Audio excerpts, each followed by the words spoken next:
네, 김홍도 풍속화의 이제 두 번째 시간입니다. 두 번째에서 여러분이 이제 김홍도 풍속화를 이해하는 키워드는 이걸 이제 휴먼 드라마로 보면 됩니다. 우리가 이제 그 스승인 강세항이 김홍도의 풍속화에 대해서 이제 이런 얘기를 했습니다. 여기 보시면은 특히 세속의 모습을 옮겨 그리기를 잘했는데 살면서 날마다 쓰는 여러 가지 말과 행동, 이게 전 시간에 얘기했던 그 일상입니다. 그리고 길거리, 나루터, 가게, 시장, 시험장은 과거장을 말합니다. 또는 연희장 등을 한번 그리기만 하면 사람들이 모두 손뼉을 치며 아유 신기하다라고 외치는 자가 없었다 이렇게 얘기했는데, 여러분들도 이제 제가 이제 그 김홍도 풍속화를 이제 본격적으로 이제 소개를 하면은 모두 어떤 손뼉을 치시고 그리고 신기하다라고 외쳐주시기를 바라겠습니다. 그 다음에 이제 세간에서 말하는 김홍도의 속화가 이것이다 그랬는데, 여기서 이제 속화라는 말을 여러분이 주목할 필요가 있습니다. 그러니까 지금 우리가 이제 김홍도의 그림을 풍속화 이렇게 얘기하지만 예전에는 속화라고 이렇게 우리가 지칭을 했습니다. 그러니까 속화라는 말은 우리가 이제 문이나처럼 뭐 격조가 있거나 이거 품격 있는 그림이 아니고 거기에 이제 그것에 비해서 이렇게 떨어지는 그런 격조가 떨어지는 그림을 우리가 속화라고 했는데, 김홍도의 그림 같은 풍속화라든가 아니면은 뭐 미나 두 가지를 다 속화라고 우리가 그 당시에 지칭을 했습니다. 왼쪽은 이제 김홍도의 우리가 이제 길쌈이라고 이제 후대에 붙인 이름입니다만 길쌈이라는 풍속화고요. 오른쪽은 19세기 말에 김중근이라는 이제 풍속화가 그린 그림입니다. 김중근 그림에는 무명짜고라고 해서 그 한글로 해가지고 제목을 붙여놨습니다. 그런데 이제 두 그림을 이제 비교해 보면은 같은 무명자는 길쌈의 이제 그림입니다만 그 크게 다른 점이 있습니다.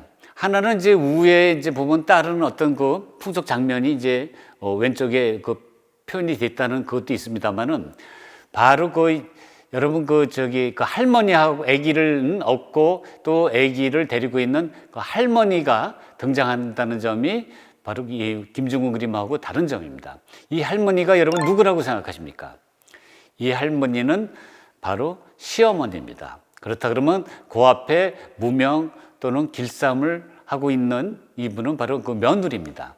그래서 우리가 김홍도의 우리가 이제 길쌈이라는 이 장면을 보시면은 그냥 단순히 그냥 우리가 일하는 이런 우리가 김중근 그림처럼 그 일만 표현한 게 아니라 이 안에는 또 미묘한 어떤 그 인간관계를 표현하고 있는데, 그거는 뭐냐면은 며느리와 시어머니의 어떤 고부간의 어떤 갈등을 여기다가 더 얹어놓은 것이 아닌가. 그래서 우리가 김홍도의 그림을 보면은 그 표면상에 나타나는 일이라든가 어떤 그 놀이를 보는 게 아니라 그 안에 깔린 그 복선, 다시 말하면 그 휴먼 드라마를 읽어야 된다 하는 것이 이제 김홍도의 풍속화를 보는 하나의 또 우리가 그 포인트 중에 하나입니다. 그 전에 이제 그 김홍도의 그림 중에서 위에 있는 장면, 또 오른쪽에 보시면은 그 김중근이 또 따로 별도로 그린 그림이 있습니다. 거기에는 뭐라고 써 있냐면 배 매는 모양이라고 했습니다. 그거는 뭐냐면은 우리가 이제 배를 매는 거죠. 그러니까 배에 이건 이제 풀을 먹이는 이런 장면이 지금 펼쳐져 있는 겁니다. 그러나 이제 지금 보시면 여러분 이제 확대해서 보여드리는 장면은 이제 시어머니의 얼굴의 모습인데, 입 모양이나 눈 모양에서 볼 수 있듯이 뭔가 좀 못마땅한 겁니다. 그래서 못마땅한 이런 얼굴로 그 며느리의 그러니까 길쌈하는 장면을 바라보고 있는데, 그래서 여기에는 세 개의 시선이 교차하고 있는 것을 우리가 볼 수가 있습니다. 그래서 시어머니는 며느리의 이제 그 손을 보고 있는 거고, 그 다음에 이제 등 뒤에 있는 그 손자는 또 그 형아가 들고 있는 이런 장난감 팔랑개비를 보고 있고, 그 다음에 그 이제 그 형아는 바로 그 엄마의 등 뒤에 자기의 관심을 끌기를 바라면서 이렇게 쳐다보고 있는데, 이런 세 사람의 세 개의 눈길이 아주 그냥 절묘하게 결합된 장면이라고 이렇게 볼 수가 있습니다. 그러면 이제 우리가 여기서 생각해 볼 거는 뭐냐면은, 과연 이제 이 며느리가 그 배틀을 하면서 시어머니의 어떤 이런 창변, 그러니까 이러한 그 갈등 문제를 어떻게 해소를 하느냐면, 그는 여러분 배틀가를 통해서 보면 알 수가 있습니다. 배틀가를 제가 한번 읽어보겠습니다. 월궁에 노든 선녀 옥황님께 제를 짓고, 나는 원래 여기 지금 배틀에 앉아있지만 이거는 저 달나라에서 놀던 선녀다. 근데 재수 없어가지고 옥황님께 제를 져서 인간의 귀양 와서 좌우산천 둘러보니, 그러니까 인간에서 귀양을 와서 좌우산천을 둘러보니까 하실 일 전혀 없어 금산필 짜자하고, 월궁으로 치치다라 달 가운데 개수나무 동편으로 뻗은가지 은도끼에 찍어내어 앞집이라 김대모가 뒷집이라 이대모가. 할 일이 없어가지고 이제 금산필 짜자고 어디를 갑니까? 원래 이제 달나라에서 왔기 때문에 달나라로 가는 겁니까? 월궁으로 가는 겁니다. 달나라의 궁전으로 가가지고, 이 월궁에는 바로 그 서왕모의 궁전을 얘기하는 겁니다. 그래 가서 달 가운데 있는 개수나무를, 그것도 이제 뭐냐면은 동편으로 뻗은 가지를 그냥 도끼가 아니라 또 은도끼로 찍어서 그걸 갖고 와가지고 앞집에 김대목, 그 다음에 뒷집에 이대목을 불러서 배틀을 놓는 겁니다. 그래서 배틀로세, 배틀로세, 그냥 난간도 아니고 옥난간의 배틀로세. 그리고 앞다리라는 거는 도도 놓고 뒷다리랑 낮게 놓아가지고 균형을 맞추고, 여러분 이제 빨갛게 표현한 게 바로 이제 잉하입니다만, 그 잉하를 그 2번이라고 표시된 눈썹에다가 거는 게 아니라 구름에다 거는 거예요. 그러니까 우주적으로 표현한 겁니다. 그리고 또 지금 24번 들고 있는 꾸리도 물에다 삶는 게 아니라 뭡니까? 안개 속에 꾸리를 삶아가지고, 안질개에 앉은 선녀 양귀배 넋이로다. 나는 월궁에서 귀양 온 선녀긴 선녀인데 그냥 선녀가 아니라 또 양귀비처럼 아름다운 선녀다. 그러니까 요새식으로 얘기하면은 뭐가 되겠습니까? 며느리가 공주병에 걸린 거예요. 그래서 우리가, 여러분들이 이제 김홍도 그림을 볼 때는 단순히 이러한 노동 또는 일만 보지 말고 그 안에 깔려있는 어떤 인간관계, 그 복선을 읽어라 하는 것이 저희 얘기입니다. 그래서 김홍도의 풍속화는 일종의 하나의 어떤 드라마라고 한다면, 오른쪽에 있는 김중근의 풍속화는 그냥 단순히 그 팩트, 일 자체만을 표현한 글입니다. 오늘날 풍속하면 김홍도 하는 이유는 여기서 이제 찾아볼 수가 있습니다. 그 다음에 이제 김홍도의 이제 또 다른 그림인 담배 썰기입니다. 이 담배 썰는 장면이 이제 일하는 장면이 두 사람이 있는데, 또 나머지 이제 두 사람은 또 재미있는 또 등장인물입니다. 특히 그 중에서 이제 여러분 그 왼쪽에 아래에 있는 분이 굉장히 낯설 텐데요. 이분은 우리가 이제 다들 일을 하면서 이분을 쳐다보고 있습니다. 이분은 바로 뭐냐면 일을 할 때의 어떤 지루함이라든가 이런 것을 우리가 이제 잊기 위해서 구수한 이야기를 해주는 일종의 이야기꾼이 강담사입니다. 그래서 우리가 이 강담사를 넣어서 이 그림을 훨씬 더 이렇게 재밌게 표현하고 있는데, 바로 그 풍속화에서 강담사 역할을 한 사람이 누구냐면 바로 김홍도, 이렇게 얘기할 수가 있습니다. 또 김홍도의 그 자리짜기입니다. 여러분 이제 가만히는 이제 일제시대 때 들어온 거기 때문에 이거는 이제 자리라고 볼 수 있는데요. 지금 보시면은 아까 말씀드린 것처럼 여기에도 이제 복선이 있습니다. 그래서 복선이 뭔지를 저하고 한번 같이 한번 찾아보기로 하겠습니다. 우선 아버지는 자리를 짜고, 그 다음에 엄마는 그 물레질을 하고 있습니다. 그런데 그 아들은 자기 몸보다 더 큰 책을 읽고 있는 겁니다. 그러니까 여기에서 아들의 그 책 읽는 소리는 엄마 아빠의 그 희망의 찬가입니다. 그래서 아들의 책 읽는 소리가 끊기면 엄마 아빠가 뒤돌아볼 겁니다. 그렇다 그러면은 그 여기에 그 책을 읽는 아들을 놓는 이유는 뭐겠습니까? 이거를, 그 이유를 바로 이제 이 그림을 통해서 여러분이 우리가 살펴볼 수가 있습니다. 여기 보시면은 아버지가 쓰고 있는데 이 모자가 방건이라는 모자예요. 근데 우리가 조선시대에 이러한 그 네모난 방건을 쓴다든가, 아니면은 우리가 정자, 가운데 있는 정자관을 쓴다든가 탄건을 쓰면은 이거는 나는 양반이다, 이런 뜻이에요. 근데 양반인데 왜 허드렛 일을 하겠습니까? 그거는 우리가 과거에 떨어졌기 때문에 이렇게 이제 이런 허드렛 일을 하는데, 그래서 그렇다 그러면은 바로 뒤에 그 우리가 이런 그 가사일에서 이 그 열애를 해서 책을 읽기를 시키는 그 아들을 이렇게 놓는 이유는 그 뭐겠습니까? 이거는 바로 뭐냐면 공부를 열심히 해서 과거에 급제해가지고 좀 집안을 좀 일으켜봐라. 그렇기 때문에 명심보감을 보면 독서는 집안을 일으키는 근본이라 그랬고, 또 고문진보를 보면 가난한 자는 책으로 말미암아 부자가 되고 부자는 책으로 말미암아 존귀해진다 그랬습니다. 그렇다 그러면은 바로 이 자리짝이라는 이 그림에서의 복선은 뭐가 되겠습니까? 우선 그 팩트라는 거는 그야말로 자리짝하고 그 다음에 물레질을 하는 거지만, 그 여기에 깔려 있는 복선이라는 거는 바로 뭡니까? 과학 공부를 많이 해서 과거를 급제해서 출세를 하라는 그 출세라는 개념이라고 이렇게 볼 수가 있습니다. 여러분이 너무나 잘 아시는 김홍도의 이제 씨름에 대해서 설명을 드리기로 하겠습니다. 김홍도의 씨름을 보면은 가운데 이제 그 씨름하는 사람이 있고, 그 다음에 좌우에 네 무리의 구경꾼들이 있습니다.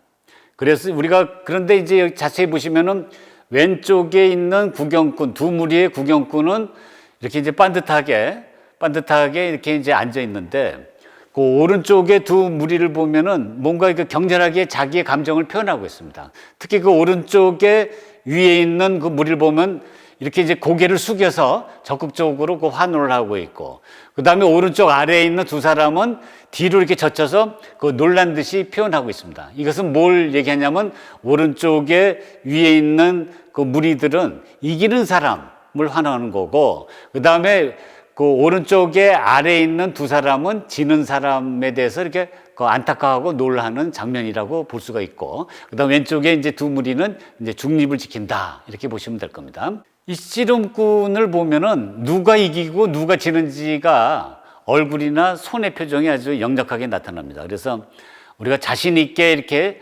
들배기찌기를 이렇게 들고 있는 등을 진 이 사람은 이 손에서 그 승리하고 있다는 걸 알 수가 있고, 그 다음에 이제 얼굴 보이는 사람을 보면 그 낭패한 얼굴에다가 그 손을 막 꼬집듯이 이렇게 하고 있는데, 이거는 이제 지고 있다는 걸 우리가 볼 수가 있습니다. 근데 지금의 현대의 씨름하고 다른 점이 있습니다. 그거는 뭐냐면 삿발을 사용하지 않고 있고, 그 다음에 오른쪽 어깨를 대는 오른 씨름이 아니라 그 왼쪽 어깨를 대는 그 왼 씨름인 것이 이제 다른 점입니다. 근데 이제 이 씨름 장면에 대해서 프랑스의 어느 이제 그 사파가가 이렇게 오른쪽 그림처럼 이제 그려놓고 코리안 보이스 레슬링 해가지고 이렇게 적어놓은 그림이 전합니다. 근데 이거는 거의 뭐 싸움처럼 했는데 씨름은 싸움이 아니라 스포츠입니다. 근데 앞서 제가 이제 그 뒤에 이제 그 오른쪽에 아래에 놀란 두 사람을 소개해 드렸는데, 이 두 사람의 그 손을 보면은 이 손의 그 엄지손의 방향이 반대로 되어 있습니다. 엄지손이 이제 저쪽 안으로 들어가야 되는데 지금 이제 바깥으로 나와 있고, 그다음에 왼손도 마찬가지입니다. 그래서 이제 이 손이 왜 이렇게 틀리게 뒤바뀌어 그랬냐 돼 가지고 학자들 사이에 이제 논란이 되고 있습니다. 그래서 김홍도를 연구했던 그 오주석 선생은 김홍도가 이거는 일부러 이제 이렇게 이제 그린 것이다라고 이렇게 이제 적극적으로 해석한 분도 있고, 또 이제 또 어떤 분은 이거는 이제 김홍도가 실수한 거다, 또는 심지어는 이건 김홍도가 이거는 그린 그림이 아니라 김홍도의 그림을 누가 이제 모사하면서 잘못 그린 그림이다, 이제 이런 설까지 나오고 있습니다. 그런데 이제 제가 대학교 때 그 건축을 공부했습니다. 그래서 이제 대학원에서도 이제 건축사를 하려고 들어왔는데, 그 한국회화사 시간에 그림을 하나 가지고 이제 발표하라 그래서 제가 이제 이 그림을 갖고 발표를 했습니다. 그런데 이제 제가 그 당시 이제 기숙사 생활을 했습니다만은 이 그림을 이렇게 조사하다 보니까 손이 뒤바뀐 거를 알고 제가 막 환호를 했습니다. 그러니까 김홍도라는 우리나라 최고의 화가도 이 손을 뒤바뀌어 그리는구나 해가지고 그걸 아주 제가 신나게 발표를 했는데, 그때 이제 그 담당 교수가 굉장히 칭찬을 해줬습니다. 그래서 여러분 그 칭찬은 그 고래를 춤추게 한다 그러지 않았습니까? 저는 그 칭찬에 막 춤을 춰가지고 건축사를 때려치우고 한국회화사, 그 중에서 이제 풍속화로 이제 석사기 논문 쓰고, 풍속화로 박사기 논문 쓰고, 풍속화로 지금처럼 이렇게 강의를 하고 있습니다. 그래서 저의 운명을 뒤바꾼 손이 바로 이제 이 손인데, 이거는 지금 이게 실수냐 아니냐는 좀 더 우리가 더 고민해 봐야 될 문제라고 생각을 합니다. 그 다음에 이제 우리가 이제 김홍도의 풍속화를 보면은 단순히 팩트만 그린 게 아니라 거기에는 복선이 있고 거기에는 휴먼 드라마가 있다라고 말씀드렸는데, 그럼 여기서의 우리가 복선으로 짐작할 수 있는 사람은 바로 엿장수입니다. 그런데 보통은 이제 우리가 엿장수가 왜 다른 사람들은 다 씨름판의 열강인데 엿장수는 딴 데를 보느냐, 이건 아웃사이더다 이렇게 얘기하는데, 저는 엿장수가 아웃사이더라고 보지 않습니다. 오히려 여러분 그 하단에, 오른쪽 하단에 보시면은 엿장수를 보는 꼬마를 볼 수가 있습니다. 이 꼬마가 아웃사이더입니다. 엿장수는 당연히 관중석을 봐야 됩니다. 여러분 2002년 그 한일 월드컵 때 그 이경규가 간다라는 이런 프로를 보시면은 그때 그 정경들을 아마 기억하실 겁니다. 그 정경들이 관중석을 향했습니다. 그 당시 이제 한국하고 다른 나라하고의 축구 경기라 모든 사람들이 전부 그 경기장에 몰두해 있고, 그 다음에 우리나라가 골을 넣었을 때 막 환호하는데 그때 그 카메라는 바로 그 정경을 향했는데 정경이 뒤돌아보질 않고 관중석을 바라본 겁니다. 마찬가지로 이 엿장수도 다른 사람이 아무리 환호하고 씨름판에 열광을 하더라도 엿파는데 열중하는 것이 엿장수의 역할입니다. 다만 아래에 있는 그 어린아이는 이 씨름판에 관심이 없고 바로 엿에 관심이 있는 겁니다. 이것이 바로 뭐냐면 그 김홍도의 씨름도에서 읽을 수 있는 그러한 어떤 그 복선, 휴먼 드라마라고 이렇게 생각할 수가 있습니다. 그 다음에 이제 김홍도의 그 서당 그림을 설명드리기로 하겠습니다. 이 그림은 그 종로에 있는 그 종로서적이라는 데 그 벽화로 있었습니다만 지금 종로서적이 지금 없어지는 바람에 그 벽화도 좀 사라졌습니다. 근데 여기 보시면 이제 그 학동, 그 어린아이가 아마 선생이 뭔가 그 읽기를 이제 시켰는데 그게 아마 틀린 모양입니다. 그래서 이제 그 오른쪽에 보면 그 회초리가 있는데, 그래서 이제 그 회초리를 막고 왼손으로는 댄님을 메고 오른손으로는 이제 눈물을 훔치는 이제 이런 장면입니다. 근데 이 책의 그 책갈피를 보시면은 방금 뒤돌아섰다는 이런 것을 우리가 이제 표현하고 있고, 근데 이 장면이 너무 그 우스꽝스러워서 완전히 그 웃음 바다가 되는 그림이 바로 서당입니다. 근데 이제 우리가 그 훈장인 그 선생의 얼굴을 보면은 지금 웃음을 참느라고 입을 다물고 있어가지고 광대뼈가 이렇게 툭 튀어나온 것을 이렇게 볼 수가 있는데, 만약에 선생이 학생들하고 같이 웃어버리면 어떻게 되겠습니까? 바로 그 매를 맞은 학생이 상처를 받겠죠. 그래서 웃음을 참는 모습인데, 이게 참 보시면은 실제 보시면 그 엄지손가락만한 그런 이미지입니다. 그런데도 불구하고 그 표정, 웃음을 참는 그 표정이 아주 절묘하게 이렇게 이제 그려져 있습니다.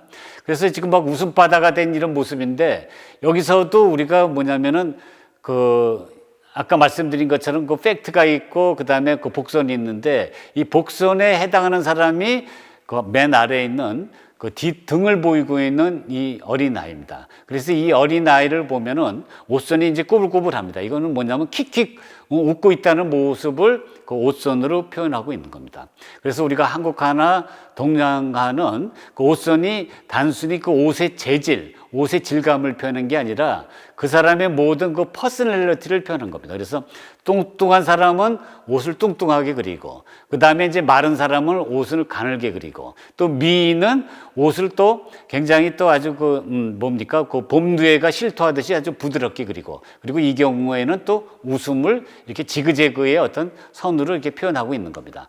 그래서 우리가 이제 그 김홍도의 그 씨름도에서 등을 지은 꼬마가 엿장수를 바라보듯이, 바로 또 이 그 서당도에서도 등을 진 그 꼬마가 그 매를 맞고 있는 학생을 바라보면서 킥킥대고 웃는 것이 바로 이 그림의 그 복선에 해당한다, 이렇게 볼 수가 있습니다.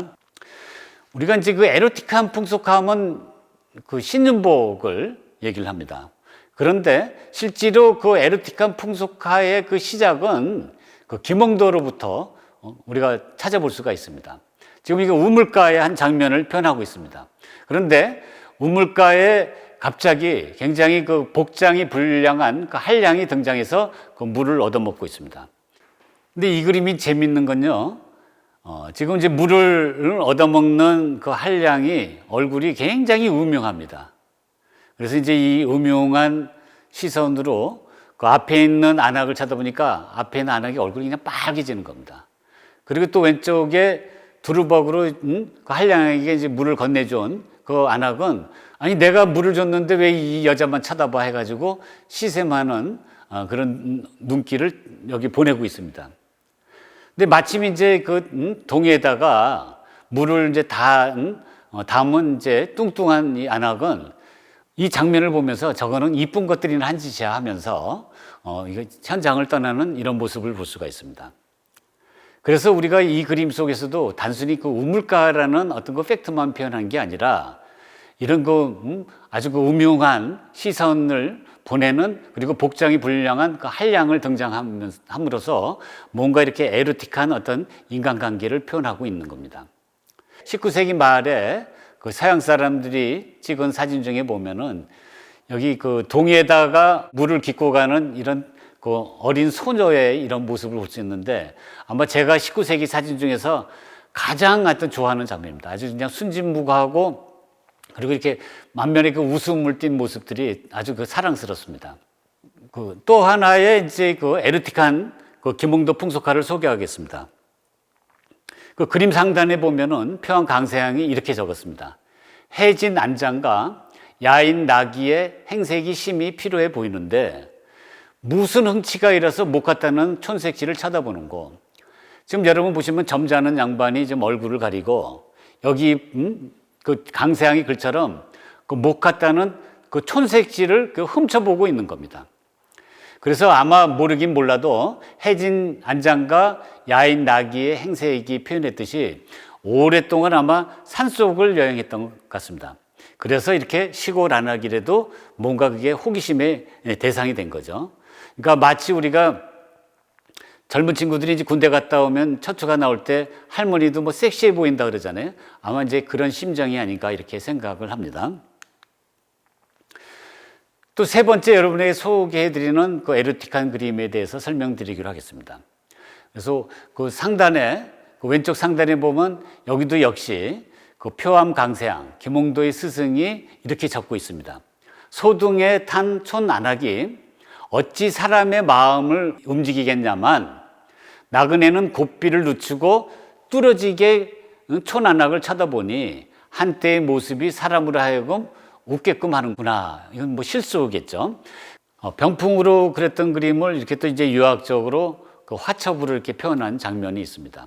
그래서 말을 탄 그 양반이 그 소등에 탄 안악을 이렇게 부채로 가리고 이제 훔쳐보는 이런 장면입니다. 그리고 또 그 안악의 또 등 뒤에 보면은 또 그 자기 남편이 이렇게 뭔가 어린아이와 또 보찜을 들고 이렇게 따라오는 이런 장면을 볼 수가 있습니다. 그래서 우리가 말을 탄 이런 그 선비의 그 보찜에는 여러분 보시는 것처럼 이 생황이 보이고, 그 다음에 이제 등 뒤에 따라오는 이 시골 양반의 그 보찜에는 이런 닭이 보입니다.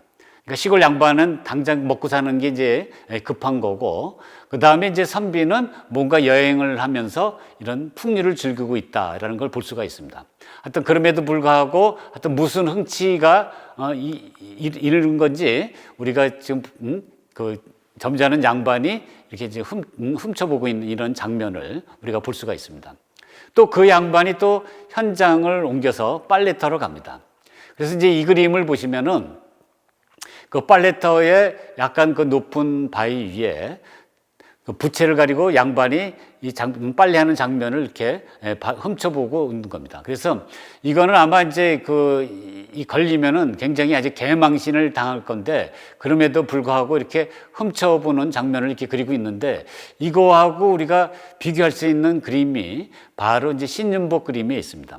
그 신윤복 그림은 단오날에 목욕을 하는 기생들의 풍경이고, 그거를 또 우리가 그 계곡 사이에 있는 두 어린 스님이 이렇게 훔쳐보고 있는 이런 모습입니다. 그러니까 똑같은 훔쳐보는 모습인데 그 눈길을 여러분 한번 비교를 해보면은, 양반은 그 요새 그 마스크 쓰듯이 그야말로 이제 그 부채로 이렇게 얼굴을 가리고 있고, 그 다음에 이제 그 신윤복 그림에는 그 어린 스님이 아주 그냥 호기심이 가득한 그런 눈초리를 이렇게 바라보고 있습니다.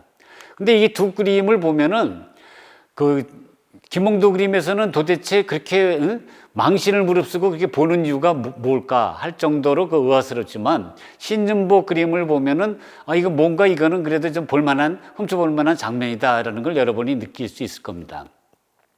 우리가 이제 보통 이제 그 그림을 그 취급하는 딜러들 얘기로는 신윤복은 할머니도 섹시하게 그린다고 합니다. 그 정도로 어떤 여성스러운 그 에로틱한 장면은 김홍도보다는 신윤복이 더 우위에 있지 않나 이렇게 생각을 합니다. 그래서 이제 우리가 신윤복의 그림을 보면은 기생들이 거의 이제 그 반나체로 해가지고 머리를 매만지고 또 세수를 하고 또는 그 팔을 씻는 이런 모습을 볼 수가 있습니다. 그런데 여기에 이제 그 세수를 하고 그 다음에 이제 그 머리를 매만지는 그 여인의 그 손을 보면은 이게 이제 두 번째 손가락하고 가운데 세 번째 손가락을 살짝 이렇게 벌려서 뭔가 이렇게 아주 그냥 섹시한 표정을 이렇게 짓고 있습니다. 그래서 우리가 그 김홍도의 그림처럼 이렇게 투박하게 그 손의 표정을 짓는 게 아니라 뭔가 이게 손까지도 이렇게 섬세하게 어떤 그 여성스러움을 살리는 것이 신윤복이 아닌가. 그래서 이제 신윤복식으로 우리가 만약에 이제 그 남편에게 이제 만약에 뭘 부른다 그러면 이렇게 손가락을 벌리면서 이제 여보 뭐 이런 식으로 하겠죠.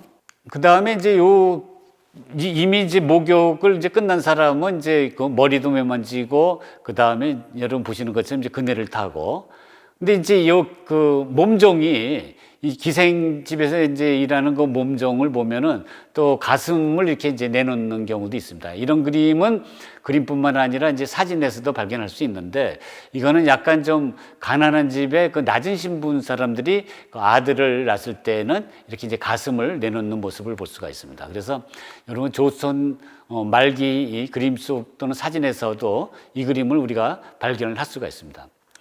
제가 이제 서두에 말씀드린 거는 김홍도의 풍속화를 어떻게 볼 것인가 하는 그런 문제에 대해서 여러분에게 이제 제기를 했습니다.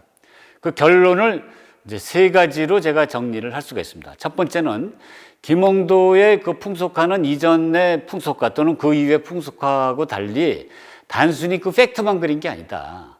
그러니까 팩트에다가 스토리를 합쳐서 뭔가 드라마틱한 어떤 휴먼 드라마로 이렇게 이제 구성을 하고 있다는 것이 첫 번째 여러분이 주목할 사항입니다. 그렇기 때문에 우리가 김홍도 그림 속에서는 그 앞에 드러나는 어떤 사실만 볼 게 아니라 그 이면에 그 깔려있는 그런 이야기를 읽어내는 것이 중요하다고 생각합니다.